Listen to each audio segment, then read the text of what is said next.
Hi friends, నమస్తే అందరికి. అరే ఆర్సీబీ ఏటర్స్, అరే ఎందుకురా మీరు, నాకు అర్థం కాదు కానీ పిచ్చి పట్టిందా లేకపోతే ఏమైనా పట్టిందా? ఆర్సీబీ గెలవద్దు గెలవద్దు గెలవద్దు. కొందరైతే ఆర్సీబీ గెలవద్దు అని మొత్తం యాగాలు చేయడం, ప్రార్థనలు చేయడం. ఏమొస్తుందరా మీకు ఆర్సీబీ గెలవకపోతే?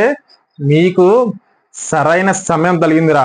ఒక్కవేళ ఆర్సీబీ కానీ ఫైనల్ గెలిచిందా దీనమ్మ, ఒక్కొక్కడికి బద్దలు భాషంగాలు అయిపోతాయి. అండ్ నిన్నటి match Punjab Kings versus RCB final కి వెళ్ళింది భయ్య. ఆర్సీబీ ఫైనల్ కి వెళ్ళింది. మామూలు హ్యాపీనెస్ కాదు భయ్య. హ్యాపీనెస్ అసలు మాటలే రావట్లేదు నాకైతే. ఎందుకనంటే ఆర్సీబీ ఎన్నో అవమానాలు ఎన్నో భరించింది. ఎవడెవడో ఎన్నో మాటలు అన్నాడు, పిచ్చి లేపిరు తెలుసా ఒక్కొక్కడు వాళ్ళ మాటలతోటి, వాళ్ళ ట్రోలింగ్స్ తోటి. ఆర్సీబీలో విరాట్ కోహ్లీ ఉన్నాడు, కింగ్. 18 సంవత్సరాల నుంచి యాగం చేస్తున్నాడు, 18 సంవత్సరాల నుంచి అవమాన పడుతూనే ఉన్నాడు, 18 సంవత్సరాల నుంచి ట్రోలింగ్ స్పేస్ చేస్తూనే ఉన్నాడు, 18 సంవత్సరాల నుంచి కళ్ళల్లో నుంచి కన్నీళ్లు కారుతూనే ఉన్నాయి. కానీ ఈ సంవత్సరం మాత్రం ఆ భగవంతుడు కనికరించి ఆర్సీబీకి ట్రోఫీ రాసి పెట్టిండు. ఈ సంవత్సరం 2025 నిజంగా ఖచ్చితంగా ఆర్సీబీదే భయ్యా. ఖచ్చితంగా ఆర్సీబీదే 100%, 100కి 200% ఖచ్చితంగా ఆర్సీబీదే కావాలి. ప్రతి ఒక్క ఆర్సీబీ ఫ్యాన్స్ అందరం ఖచ్చితంగా ఆ దేవుణ్ణి ప్రార్థించేది ఒక్కటే, ఒక్క మ్యాచ్, ఇంకొక మ్యాచ్ అంతే భయ్యా. ఒక్క మ్యాచ్ గెలిచినామా ప్రతి ఒక్కరి నోర్లు మూయించేస్తాం, ప్రపంచం మొత్తం ఒక్కటే చేస్తాం, రికార్డులు మొత్తం బద్దలైపోతుంది. అండ్ విరాట్ కోహ్లీ గ్రౌండ్ లో ఇచ్చే ఎమోషన్స్ కానీ అగ్రెషన్స్ కానీ నిజంగా ఫైనల్లో మాత్రం మనం గెలిచినామా ఇంకా వేరే లెవెల్ ఉంటది భయ్య. అస్సలు తగ్గేదే లేదు, అసలు మామూలుగా ఉండదు. అండ్ నిన్న జరిగిన మ్యాచ్ గురించి మనం మాట్లాడదాం ఈ వీడియోలో. అండ్ ఇవాళ జరిగిన మ్యాచ్ కూడా ఇవాళ ఈ వీడియోలో మాట్లాడదాం. Eliminator Mumbai Indians versus GT ఉన్నది. అండ్ దానికంటే ముందు ఆర్సీబీ మ్యాచ్ వినేది భయ్య, ఆర్సీబీ ఫైనల్ పోయింది భయ్య. దాని గురించి మనం మాట్లాడదాం ఈ వీడియోలో ఫుల్ క్లారిటీగా. ఆర్సీబీ ఫ్యాన్స్ అందరూ అండ్ ఆర్సీబీ హేటర్స్ అందరూ ఖచ్చితంగా ఈ వీడియోని లాస్ట్ వరకు చూడండి రా భయ్. చూస్తేనే మీకు పిచ్చి లేస్తుంది, పిచ్చి లేపేటట్టు మాట్లాడతా ఈ వీడియోలో మాత్రం. అస్సలు మామూలుగా ఉండదు, ఏకదమ్ ఉంటది. ఇంకెందుకు ఆలస్యం, మళ్ళా లెట్స్ గో.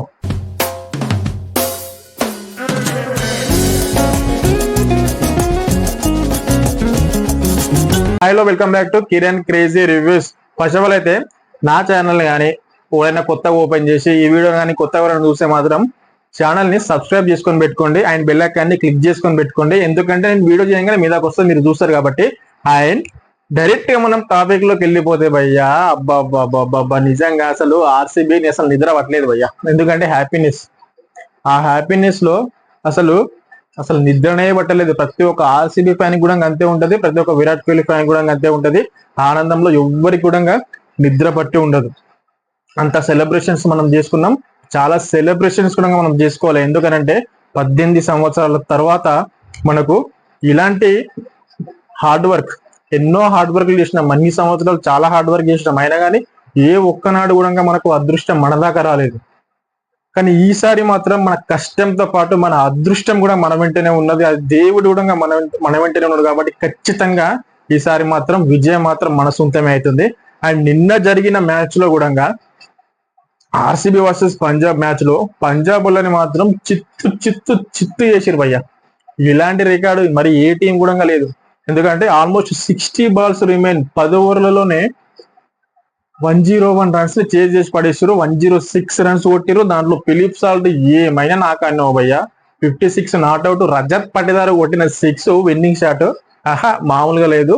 ప్రతి ఒక్కరు ఆర్సీబీ క్యాంప్ లో కానీ గ్రౌండ్ లో కానీ అండ్ టీవీల ముందు చూస్తున్న వాళ్ళు కానీ ఫోన్లలో చూస్తున్న వాళ్ళు కానీ నిజంగా ఎంత ట్రూ ఎమోషన్స్ ఉంటాయి తెలుసా, చాలా ట్రూ ఎమోషన్స్ ఉంటాయి.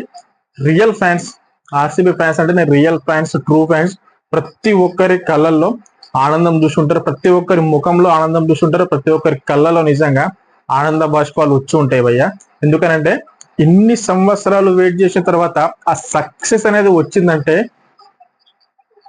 అది వేరే లెవెల్ ఫీలింగ్ భయ్య. ఒక్కసారి ఈ ఫీలింగ్ మీకు రావాలంటే మీకు ఆ అదృష్టం లేదు, ఆ దేవుడు మాకు ఈ అదృష్టం ఇచ్చిండు. ఎన్ని సంవత్సరాల తర్వాత సక్సెస్ ని కానీ మనం టేస్ట్ చేస్తే మాత్రం అది మామూలు ఫీల్ ఉండదు భయ్య. లైఫ్ దీనమ్మ జీవితం అసలు ఇలాంటి కిక్ కావాలి కదా మనకు, ఇలాంటి కిక్ ఇచ్చిండు మనకు భగవంతుడు. నిజంగా ఇలాంటి కిక్ ఇచ్చారు మనకు ఈసారి ఆర్సీబీలో ఉన్న న్యూ టీం. వేరే లెవెల్ భయ్య, వేరే లెవెల్ ఆడుతున్నది, మామూలుగా కాదు, జబర్దస్త్ ఆడుతున్నది. 101 runs కే ఆల్అౌట్ చేసి పడేసారు పంజాబ్ ని. అసలు ఏ సిచ్యువేషన్ లో కూడా పంజాబ్ అరే మంచిగా ఆడుతుంది, కొడుతుందేమో రన్స్ అన్నట్టు అసలు ఒక ఛాన్స్ కూడా ఇవ్వాలి. పంజాబ్ వాళ్ళు కూడా మైండ్ గేమ్ ఆడలేరు, వాళ్ళ గేమే ఆడదామని పోయారు. వచ్చినట్టు కొట్టు కొట్టు కొట్టు. అరే పిచ్ ఎట్లా ఉన్నది, గ్రౌండ్ ఎట్లా ఉన్నది చూసుకొని ఆడండి రా భయ్. సారీ భయ్య, చూసుకొని ఆడండి రా భయ్ అన్నందుకు. ఎందుకంటే ఇలాంటి లాంగ్వేజ్ మనం మాట్లాడొద్దు. పిచ్ ఎట్లా ఉన్నదో దానికి తగ్గట్టు ఆడాలి, దానికి తగ్గట్టు మనం అసిస్టెంట్ చేసుకొని, దానికి తగ్గట్టు మనం అక్కడ స్టాండ్ ఇచ్చి పార్ట్నర్షిప్ డెవలప్ చేసి అట్లా ఆడాలి. లేదు మాది ఒకటే కొట్టుడే కొట్టుడు అంటే అట్లా అవుతుంది. 101 runs కే ఆల్అౌట్ అయిపోతారు. సిచ్యువేషన్ తగ్గట్టు ఆడిన వాడే క్రికెటర్. నిజంగా వాళ్ళ లైఫ్ కానీ క్రికెట్ లైఫ్ కానీ నిజంగా చాలా మంచిగా ఉంటుంది, లేకపోతే చాలా కష్టం. ఈ T20 ఫార్మాట్ లో అట్లనే అగ్రెసివ్ ఆడాలి, కానీ సిచ్యువేషన్ తగ్గట్టు ఆడాలి, సిచ్యువేషన్ చూసి ఆడాలి. ఆ సిచ్యువేషన్ చూసి ఆడడంలో విరాట్ కోహ్లీని మించిన ప్లేయర్ ఇంకెవ్వరు లేరు భయ్య. అంతే కదా, కింద కామెంట్ అయితే చేయండి. విరాట్ కోహ్లీని మించిన ప్లేయరు ఎవ్వరు లేరు. 200 కొట్టాలంటే 180, 190 స్ట్రైక్ రేట్ తో ఆడతాడు. అది 150 కొట్టాలంటే 100, 110, 120 స్ట్రైక్ రేట్ తో ఆడతాడు. అది 100 కొట్టాలంటే ఏ బాలు నా షాట్ కి తగ్గట్టు వచ్చిందనుకో, షాట్ ఆడాల్సిందే. షాట్ కి తగ్గట్టు 4 కొట్టాలి, బౌండరీ కొట్టి 6 కొట్టాలి అనే బాల్ నువ్వు వేసినావంటే ఖచ్చితంగా అక్కడ బౌండరీ కొట్టాల్సిందే. అలాంటి ప్లేయర్ విరాట్ కోహ్లీ. మ్యాచ్ ని లాస్ట్ వరకు తీసుకెళ్లి మ్యాచ్ ని అయితే విన్ చేపిస్తాడు విరాట్ కోహ్లీ భయ్య. నిజంగా నీ కోసం ఓన్లీ విరాట్ కోహ్లీ భయ్య కోసం ఖచ్చితంగా లాస్ట్ మ్యాచ్, ఫైనల్ మ్యాచ్ అయితే గెలవాలి భయ్య. విరాట్ కోహ్లీ ఫేస్ లో ఆ ఆనందం చూసి నిజంగా చెప్తున్నా, హ్యాపీనెస్ కి అసలు మాటలు కూడా రావట్లేదు నాకు. ఏదో మాట్లాడుతున్నా, ఏం మాట్లాడుతున్నా నాకే అర్థమైతలేదు, కానీ ఈ హ్యాపీనెస్ లో అసలు మాటలు కూడా రావట్లేదు. అలాంటి హ్యాపీనెస్ బై ఆర్సీబీ మ్యాచ్ గెలిచి ఫైనల్కి వెళ్ళిపోయిందంటే అసలు ఎన్ని ప్రాబ్లమ్స్ ఉన్నా, ఎన్ని కష్టాలు ఉన్నా అవన్నీ ఏం గుర్తుకొస్తలేవు భయ్య. ఓన్లీ ఒకటే, ఆర్సీబీ ఫైనల్కి పోయింది. అండ్ మన జీవితంలో, అంటే నా జీవితంలో నాకు సక్సెస్ ఇంకా సంవత్సరం కానీ, 2 సంవత్సరాలు కానీ, 3 సంవత్సరాలు కానీ, 5 సంవత్సరాలు పట్టినా సరే భయ్య, నిన్న జీవితంలో బాగుపడకపోయినా సరే, ఇంకొక 4-5 ఏళ్ళ తర్వాత బాగుపడ్డా సరే, దేవుడు నాకు ఇచ్చిన మంచి రోజులు కూడా నేను ఆర్సీబీకి ఇచ్చేస్తాను. ఫస్ట్ ఆర్సీబీ కప్పు గెలవాలి, దాని తర్వాతనే ఖచ్చితంగా మనకు కూడా మంచి రోజులు వస్తాయి భయ్య. ఆర్సీబీ ఫ్యాన్స్ అందరూ ఇన్ని రోజుల నుంచి ఎన్నో దిగమింగుకొని మరి ఉంటున్నారు. ఖచ్చితంగా ఆర్సీబీ కప్పు గెలిచిందంటే అప్పటి నుంచి ఆర్సీబీ ఫ్యాన్స్ కూడా మంచి రోజులు స్టార్ట్ కావాలి, స్టార్ట్ అయితే అని చెప్పేసి నేనైతే అనుకుంటున్నా. మరి మీరేమనుకుంటారో కింద కామెంట్ చేయండి. అండ్ ఓవరాల్ గా చూసుకుంటే మాత్రం ఆర్సీబీ 4 సార్లు ఫైనల్కి వెళ్ళింది భయ్య. 2009, 2011, 2016 అండ్ 2025. ఈ 4 సార్లు ఫైనల్కి వెళ్ళింది. మిగతా 3 సార్లలో ఫైనల్కి వెళ్ళినా కానీ మనకైతే అదృష్టం లేదు. కానీ ఈసారి మాత్రం ఖచ్చితంగా అదృష్టంతో పాటు కష్టం కూడా అలానే ఉంది మనది, కాబట్టి ఖచ్చితంగా మ్యాచ్ అయితే గెలుస్తామని చెప్పేసి నాకైతే అనిపిస్తుంది. మరి మీకేమనిపిస్తుందో కింద కామెంట్ అయితే చేయండి. అండ్ 9 సంవత్సరాల తర్వాత మళ్ళీ ఫైనల్కి వెళ్ళింది. 9 సంవత్సరాలు, ఆ మిగతా 9 సంవత్సరాలు ఎట్లయితే ఫైనల్కి వెళ్ళినా కానీ ఓడిపోయినప్పుడు ఎలాయితే మనం ట్రోలింగ్ చేసి ఎలాయితే మనం బాధపడ్డామో, ఈ 9 సంవత్సరాల తర్వాత ఒకసారి కూడా మనకు ఫైనల్కి వెళ్ళలేదు. ఈసారి ఫైనల్కి వెళ్ళిందంటే ఈ 9 సంవత్సరాలు మనం ఎలాంటి ట్రోలింగ్ ఫేస్ చేసి ఉంటాము, ఎలాంటి బాధలు మనం ఉంటాము. ఆర్సీబీ మ్యాచ్ ఓడిపోతే చాలు ఇట్లా మొత్తం ఇన్స్టాగ్రామ్ లో కానీ, యూట్యూబ్లలో కానీ, షార్ట్లలో ఇట్లా బొట్లు పెట్టేసి ఆరజులు ఇచ్చి అది చేసి ఈ సాలా కప్ నామది అది అని చెప్పేసి చాలా మంది ట్రోల్ చేశారు. కానీ ఏ ఆర్సీబీ ఫ్యాన్ కూడా ఎవ్వరికి అప్పుడు రెస్పాండ్ కాలే. అన్ని మనసులో పెట్టుకొని దిగమింగుకొని ఉన్నారు. ఏదైతే మా రోజు వస్తుందా ఆ రోజు చూపిస్తాం. ఒక్కొక్కడికి బద్దలు భాషింగాలు అయిపోతాయి. ఆ సిచ్యువేషన్ కూడా ఇంకొక్క రోజు, ఒక్క అడుగు, ఒక్క విజయంతో ప్రతి ఒక్కరికి చూపిస్తాం భయ్య. ఆర్సీబీ విన్ అయిందంటే ప్రపంచం మొత్తం గడగడలాడాలి. అలాంటిది ఆర్సీబీ ఫ్యాన్స్ చేసి చూపిస్తారు. ఖచ్చితంగా రాసి పెట్టుకోండి ఇక. అండ్ ఓవరాల్ గా చూసుకుంటే మాత్రం ఆర్సీబీ అయితే మ్యాచ్ అయితే గెలిచింది భయ్య, ఫైనల్ కి అయితే రీచ్ అయింది. సరే, ఇప్పుడు ఇవాళ జరిగబోయే match eliminator Mumbai Indians versus GT. ఈ మ్యాచ్ గురించి అట్లా ప్రివ్యూ మనం మాట్లాడేద్దాం. మరి మ్యాచ్ ఎక్కడ జరగబోతుందని అంటే సేమ్ ఇదే గ్రౌండ్ లో జరగబోతుంది. అండ్ పిచ్ ఎట్లా ఉందో తెలుసు, ఆల్మోస్ట్ 200 కొట్టే పిచ్ అయితే కాదు భయ్య, 200 కొట్టే పిచ్ అయితే కాదు. హార్డ్లీ 180, 170, 180, 190 కొట్టినా కానీ డిఫెండ్ చేసుకోవచ్చు. ఎందుకంటే మంచి బౌలింగ్ టీం ఉన్నది, రెండు టీంలకి మంచి బౌలింగ్ ఉంది, మంచి బ్యాటింగ్ కూడా ఉంది. అండ్ ఇప్పుడు ఏ ప్లేయర్స్ అవైలబుల్ లో ఉన్నారు, ఏ ప్లేయర్స్ మరి అన్అవైలబుల్ గా ఉన్నారో ఏ టీం కి ఒకసారి దాని గురించి మనం మాట్లాడితే, ముంబై ఇండియన్స్ కి అయితే Will Jacks and Ryan Rickelton, Bosch వీళ్ళు ముగ్గురు అయితే ఆడట్లేరు. వాళ్ళైతే వాళ్ళ కంట్రీకి అయితే వెళ్ళిపోయారు. కాబట్టి మరి వీళ్ళ ప్లేస్ తో రీప్లేస్మెంట్ ఎవరున్నారు? విల్ జాక్స్ ఆడట్లేడు, మరి రియాన్ రికెల్టన్ ఆడలేదు. వీళ్ళిద్దరు మంచి ఫామ్ లో ఉన్నారు. విల్ జాక్స్ మంచి బౌలింగ్ చేసి మంచి వికెట్లు చేయగలుగుతున్నాడు, మంచి బ్యాటింగ్ చేస్తున్నాడు. అండ్ మెయిన్లీ రియాన్ రికెల్టన్ మంచిగా ఓపెనర్ గా వచ్చి మంచి స్టార్ట్ అయితే ఇస్తున్నాడు ముంబై, కాబట్టి చాలా దెబ్బతీస్తుంది. మరి ఎవరు వస్తున్నాడు రియాన్ రికెల్టన్ ప్లేస్ లో అంటే జానీ బేర్స్టో వస్తున్నాడు. మంచి ప్లేయర్, ఇండియన్ ప్లేయర్. మరి ఫామ్ ఎట్లా ఉందో చూడాలి. అండ్ విల్ జాక్స్ ప్లేస్ లో ఎవరు వస్తున్నారు? చరిత్ ఆసలంక. చరిత్ ఆసలంక అయితే వస్తున్నాడు, శ్రీలంకన్ కెప్టెన్ కూడా. చరిత్ ఆసలంక మంచిగా ఆడతాడు. అండ్ ఇప్పుడు ఓవరాల్ గా ముంబై ఇండియన్స్ టీం అయితే మనం చూసుకుంటే రోహిత్ శర్మ ఉన్నాడు, జానీ బెరిస్టో ఉన్నాడు, and Suryakumar Yadav, Charith ఆసలంక, Tilak Varma, Hardik Pandya, నమన్దీరు, Trent Boult, Deepak Chahar, Jasprit Bumrah and Karan Sharma. And వీళ్ళైతే ప్లేయింగ్ 11 భయ్య ముంబై ఇండియన్స్ కి. అండ్ ఇప్పుడు జీటీ గురించి మనం మాట్లాడితే, జీటీలో ఎవరున్నారు?